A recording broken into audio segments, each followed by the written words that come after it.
The November rain drummed against the windows of my small apartment in Arlington, Virginia, each drop a reminder of another dreary evening ahead. I sat at my kitchen table, scrolling through social media on my phone, when I saw it. The photos from Sarah Chen's engagement party. My former squad mate, someone I'd served with for 3 years in Afghanistan, had gotten engaged, and apparently everyone from our old unit had been invited.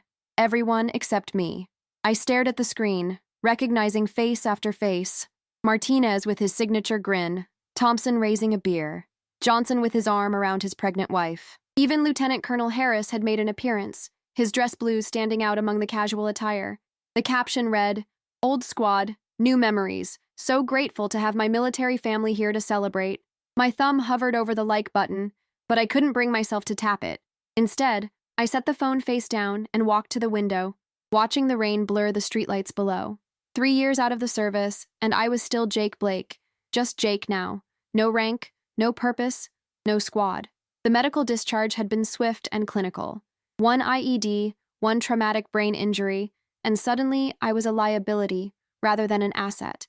The headaches were manageable now, mostly, but the military had made their decision. "Thank you for your service," they'd said, handing me papers that stripped away my identity faster than any enemy could have. I picked up my phone again, unable to resist the masochistic urge to scroll through more photos. There was Sarah in her red dress, beaming next to her fiancé, a tech entrepreneur who'd never heard a shot fired in anger. I remembered the first time I'd met Sarah, fresh out of basic, nervous but determined. I'd been her squad leader, helped her through those first brutal months in Kandahar. We'd saved each other's lives more times than I could count. A text notification popped up. "Mom. How was your day, honey?" "Dad says hi." I typed back, "Fine. Just tired from work." The lie came easily. I hadn't told them about losing my job at the security firm 2 weeks ago. Another position that required someone who could maintain focus for more than 4 hours without debilitating headaches. The rain intensified, and I made myself a cup of instant coffee, a habit from deployment I'd never shaken. My apartment was sparse, military neat, despite having no inspections to pass. A few photos on the wall, my squad in full gear against a dusty Afghan backdrop, my graduation from Ranger School, Mom and Dad at my deployment ceremony.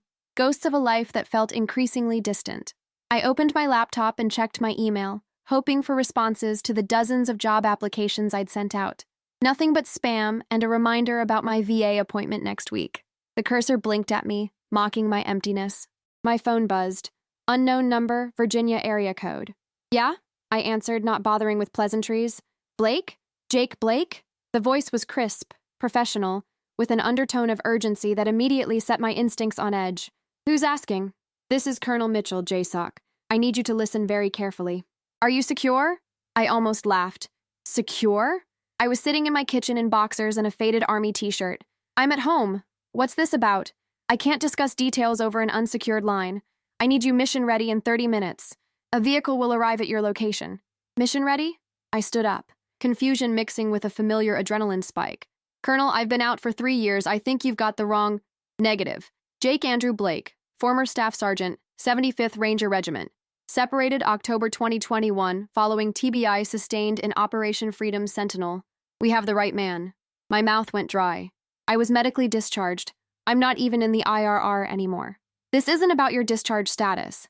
This is about a skill set that exactly 3 people in the continental United States possess, and you're the only one within response distance. 28 minutes, Blake. Shower, shave if you can. Civilian clothes. Dark colors preferred." The line went dead. I stood there, phone in hand, rain pattering against the window. This had to be some kind of mistake, or a prank, though who would know those details about my service? My mind raced through possibilities, each more unlikely than the last. 28 minutes. Against every rational thought, I moved. Muscle memory kicked in. Shower in 3 minutes. Quick shave, dark jeans, and a black pullover. I grabbed my go bag from the closet, a habit I'd never broken. Inside, first aid kit, flashlight, multi-tool, change of clothes, cash. Paranoid preparation for emergencies that never came. 20 minutes. I paced my living room, doubt creeping in. What if this was some kind of scam? What if— The sound cut through my thoughts like a blade, a deep, rhythmic thudding that every veteran knows in their bones. Rotor blades, getting closer. I rushed to the window. Through the rain, I could see it. A Black Hawk helicopter descending toward the parking lot of my apartment complex. Its running lights cast an eerie glow through the weather, and I could see residents starting to gather on their balconies, phones out, recording the impossible sight of a military helicopter landing in suburban Arlington. My phone rang again. Same number. "I'm looking at a Black Hawk in my parking lot," I said, voice steady despite my racing heart. "Roger that. You have 2 minutes to board. Leave your phone behind." I grabbed my bag, took one last look around my apartment, at the life I'd been barely living, and headed for the door. Whatever this was, it had to be better than another night staring at photos of parties I wasn't invited to. The rain hit me as soon as I stepped outside, cold and sharp against my skin. The Black Hawk's rotors created a localized hurricane, whipping water in all directions. 2 figures in tactical gear flanked the helicopter's open door, their faces obscured by night vision goggles pushed up on their helmets. "Blake?" one shouted over the noise. I nodded. "Let's go. We're wheels up in 30 seconds. I jogged toward them, my bag bouncing against my back. This was insane. This was probably illegal. This was... "Commander Blake!" I froze mid-step. The soldier who'd spoken pulled off his helmet, revealing a face I recognized. Staff Sergeant Rodriguez, someone I'd trained years ago, now wearing insignia I didn't recognize. "It's good to see you, sir. We've got a situation, and frankly, you're the only one who can handle it." "Rodriguez? What the hell is..." "I'll brief you in flight." "Sir, we need to move. Now." "Sir." "Commander." Terms that didn't apply to a medically discharged former staff sergeant formerly working private security. But the urgency in Rodriguez's voice was real. The Black Hawk was real, and somewhere in the night, something had gone very wrong. I climbed aboard, the familiar smell of hydraulic fluid and jet fuel flooding my senses. Rodriguez handed me a headset as the crew chief slid the door shut. Through the window, I could see neighbors filming, their faces a mix of awe and confusion. "Viper 6. This is Viper 1. The pilot's voice crackled through the headset. "Package secure. Returning to nest." The Black Hawk lifted off, banking hard to the east. Below, my apartment complex shrank away, taking with it my ordinary life, my unemployment, my exclusion from Sarah's party. None of that mattered now. "Rodriguez," I said into the headset mic, "start talking. What's my designation, and why are people calling me Commander?" He handed me a tablet, its screen showing a classification level I'd never had access to. "Sir, what do you know about Operation Cloudbreak?" "Never heard of it." "That's because it didn't officially exist.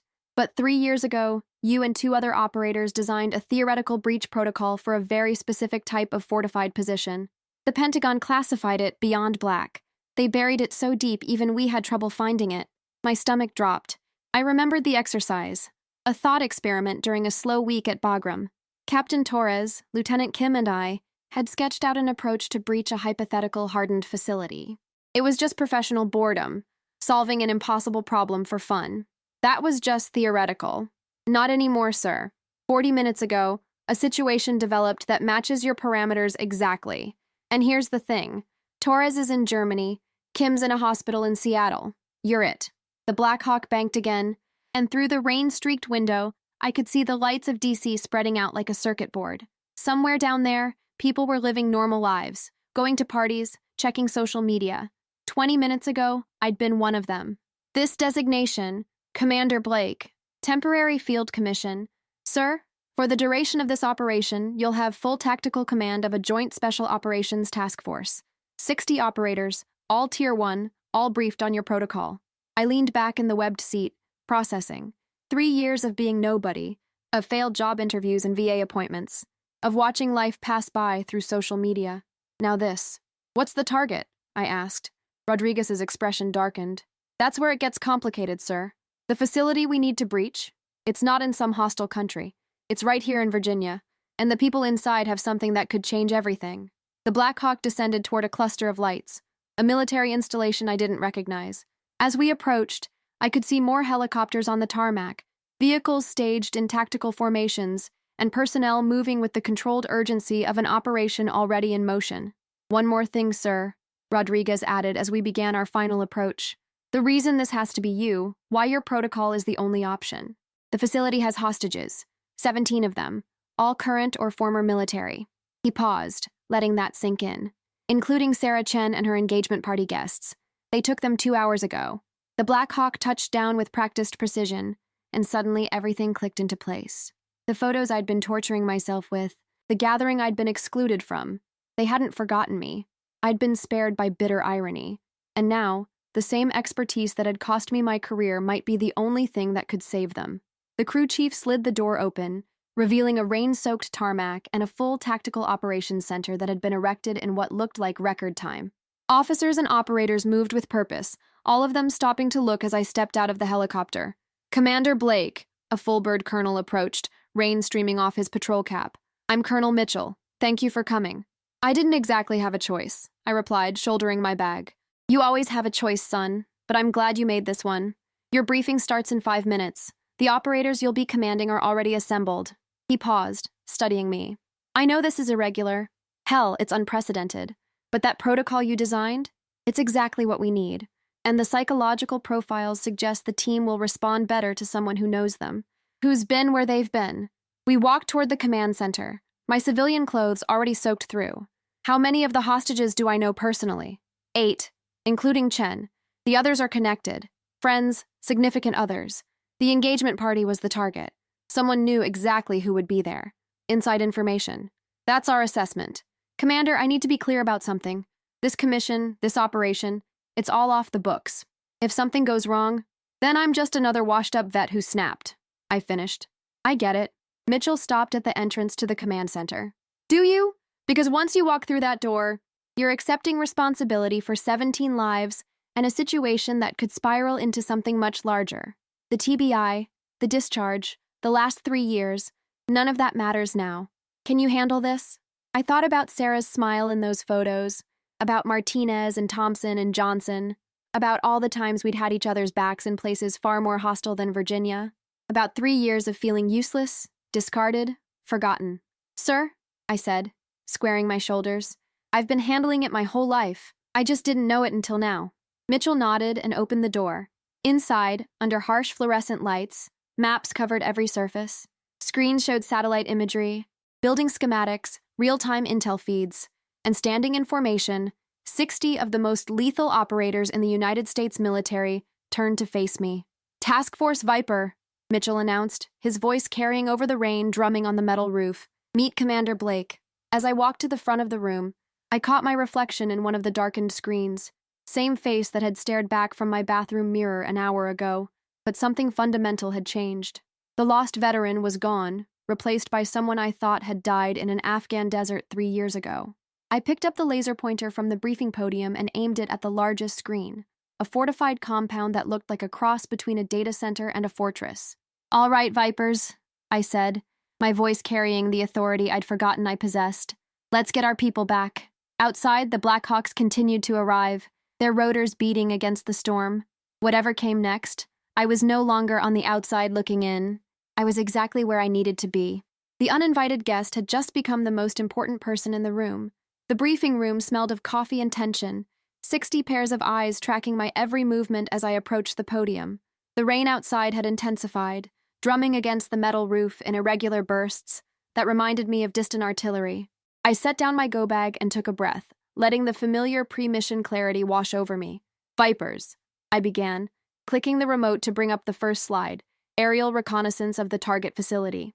At 1947 hours, 17 American citizens were taken hostage during what appeared to be a routine engagement party at the Riverside Country Club in McLean. The attackers were professional, coordinated, and knew exactly who they were looking for. I clicked again. Security footage filled the screen, grainy but clear enough to show masked figures moving with military precision through the country club's main entrance. 8-man entry team, suppressors, tactical formation. No shots fired, no alarm triggered for the first 4 minutes. By the time local PD responded, they were gone. "Sir," a voice from the front row, "Master Sergeant Cooper, SEAL Team 6, according to his name tape. Rules of engagement?" "I'm getting there." I pulled up the next slide. The compound. "They were taken here. Blackstone Industrial Complex, 14 miles southwest of here. Officially, it's a data storage facility for cryptocurrency mining. Unofficially," I paused, meeting Cooper's eyes, "it's a fortress." The room leaned forward collectively as I zoomed in on the structure. 3 stories of reinforced concrete, minimal windows surrounded by double fencing topped with razor wire, multiple guard towers all positioned with overlapping fields of fire. "Thermal imaging shows significant underground infrastructure," I continued. "We're looking at a minimum of 2 sublevels, possibly 3. Power generation is on site. solar panels with diesel backup. They have their own water supply, air filtration system, and enough provisions to hold out for weeks. It's a doomsday bunker, someone muttered from the back. Worse, I corrected. It's a smart bunker. Every entrance is electronically controlled, biometric locks, pressure sensors in the floors. You can't blow the doors without risking structural collapse that could kill the hostages. You can't cut power because they'll switch to internal generation. And you can't wait them out because… I clicked to the next slide. A timer appeared on screen, counting down. 4 hours, 17 minutes.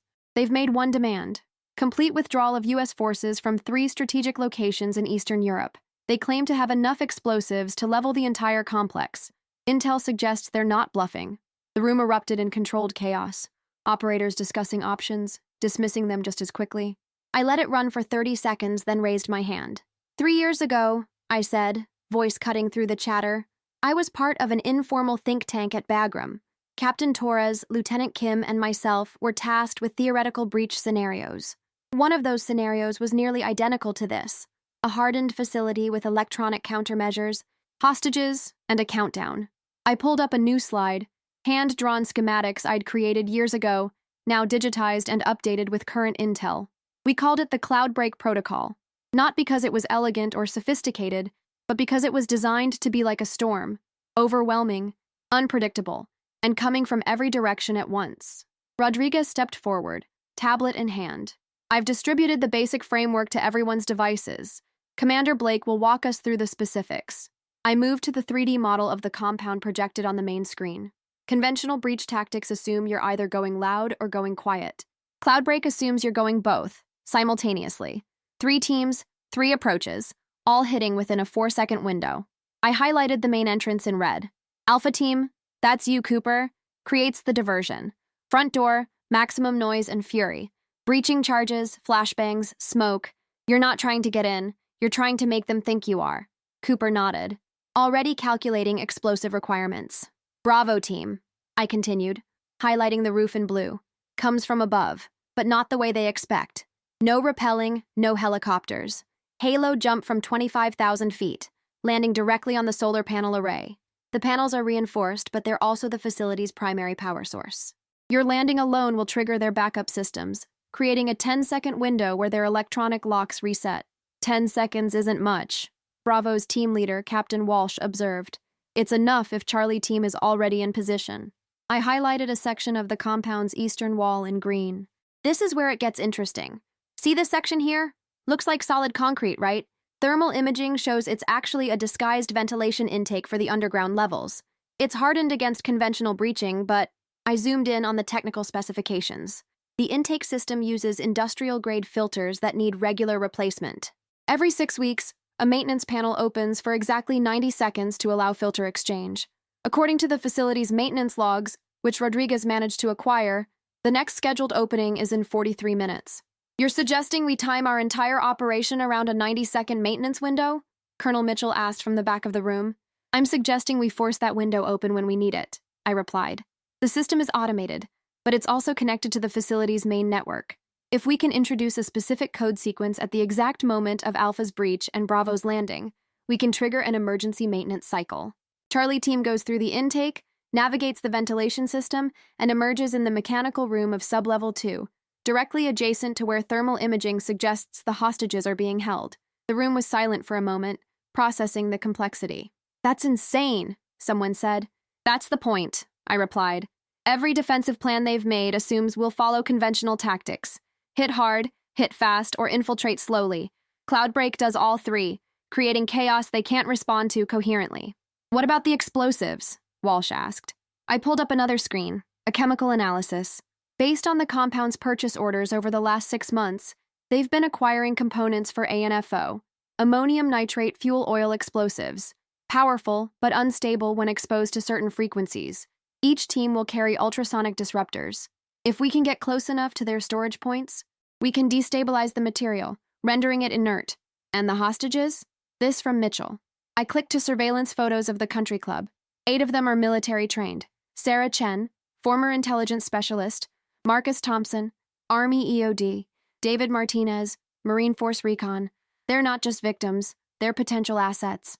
The moment they realize a rescue is underway, They'll act. We just need to give them the opportunity. I moved back to the podium, looking out at the assembled operators. Cloudbreak isn't pretty. It's not textbook. It requires perfect timing, absolute commitment, and a willingness to adapt on the fly. But it's designed for exactly this scenario, when conventional tactics guarantee failure.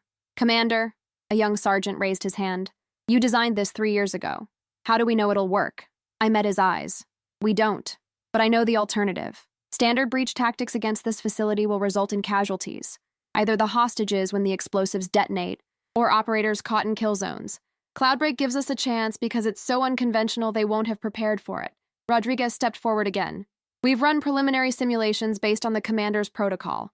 Success rate varies between 60 and 75%, depending on variables. Better than the 15% our conventional models showed, Mitchell added. I looked at the countdown timer. 4 hours, 2 minutes. Gear up, I ordered, feeling the weight of command settle on my shoulders like an old familiar coat. Mission briefing in 15 minutes. Team leaders, I want your personnel selections in 10. Rodriguez, I need real-time weather for Halo conditions. Walsh, get me updated thermal imaging. I want to know if anyone's moved in the last hour. The room exploded into motion, operators moving with the controlled chaos of professionals preparing for war. But Cooper lingered, approaching the podium. Commander Blake, he said quietly.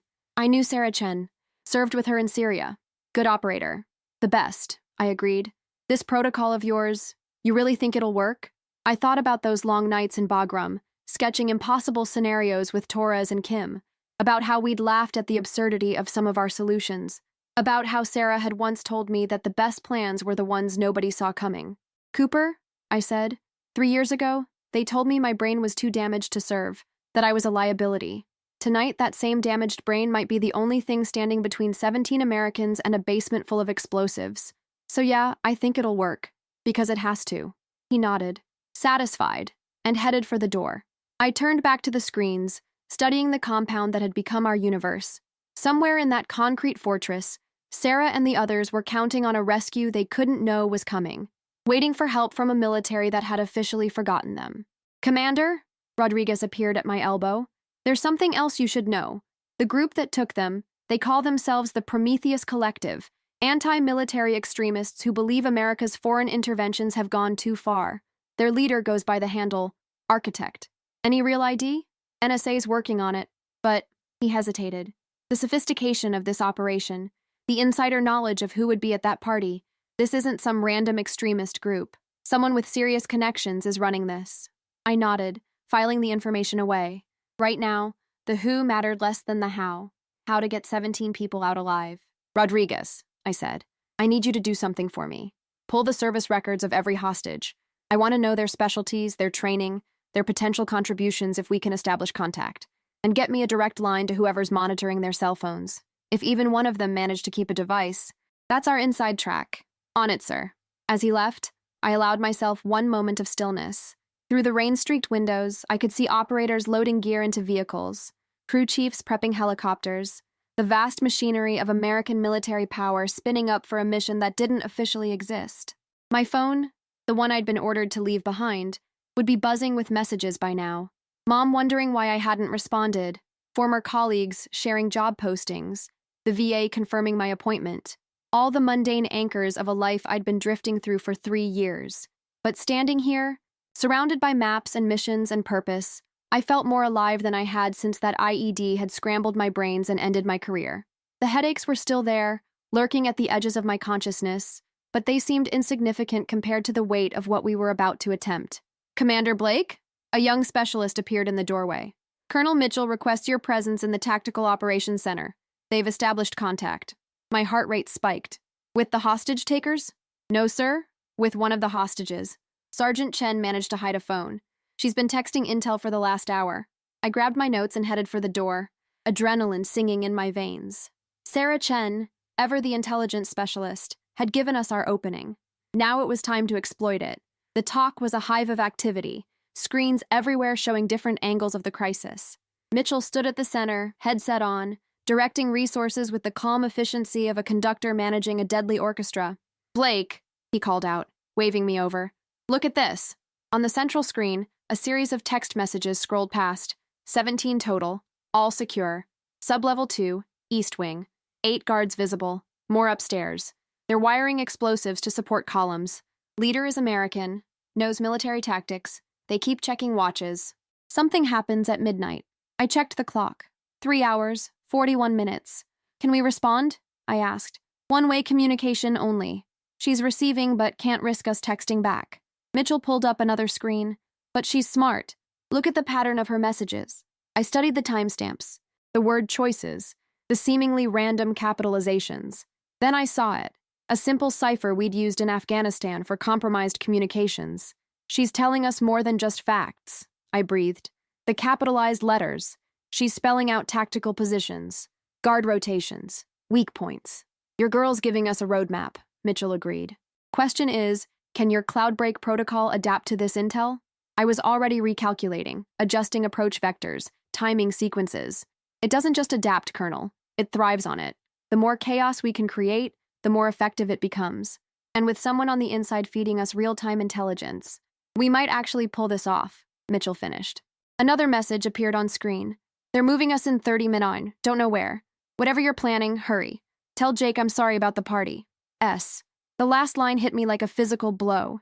She knew I was here. Somehow, she knew. How did she? Chen's always been too smart for her own good, Mitchell said. The moment this went sideways, she probably figured we'd bring in specialists. And who else would they call for something this impossible? I turned to the room at large, raising my voice. Listen up. Timeline just accelerated. They're moving hostages in 30 minutes. All teams, I need you suited and ready in 15. We're launching early. The controlled chaos ratcheted up another level. Operators who'd been expecting another hour of prep time shifted into overdrive, grabbing gear, checking weapons, moving with the lethal grace of professionals adapting to changing circumstances. Commander, Walsh appeared at my side, already in tactical gear. Bravo teams ready. Halo rigs checked, disruptors loaded. We can be airborne in 10. Alpha's set, Cooper added, materializing from another direction. Breaching charges primed, diversion packages ready. Just give us the green. I looked at the compound schematic one more time, then at Sarah's messages, then at the countdown timer. Every instinct I'd honed over years of combat was screaming the same thing. It was time. Colonel Mitchell, I said formally, I request permission to execute Operation Cloudbreak.